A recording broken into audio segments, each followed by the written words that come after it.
দোলের দিন সকালবেলা আমাদের বসন্ত উৎসব হয়, আর সেখানে আমি কিভাবে সেজে যাই সেই লুকটাই তোমাদের সঙ্গে শেয়ার করব। আর এই লুকটা তোমরাও কিন্তু ক্রিয়েট করতে পারো। দেখতেই পাচ্ছ আমি সুন্দর একটা ইয়েলো কালারের শাড়ি নিয়েছি। তো চলো রেডি হয়ে যাই। আরে দাঁড়াও দাঁড়াও, কোমরে ভালো করে বেঁধে নিয়ে আঁচলটা।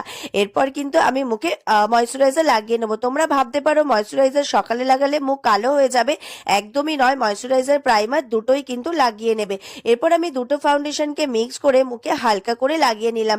আর সুন্দর করে আই মেকআপটাও করে নেব। যেহেতু আমাদের ওখানে প্রোগ্রাম থাকে, তাই কিন্তু একটু সাজুগুজু করে যেতেই হয়। আর এটা তোমরা নর্মালও সেজে যেতে পারো, এমন কিছু হেভি মেকআপ কিন্তু আমি করি না।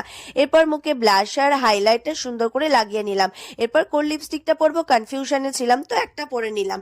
আর এই টিপটা ঠিক ভালো লাগছিল না বলে সুন্দর একটা টিপ পরে নিলাম। আর এই ফিক্সার লাগাতে কিন্তু প্রচন্ড বিরক্ত লাগে। তো চলো ফাইনাল লুকটা নিয়ে চলে আসি। আর এইটা হলো আমার ফাইনাল লুক।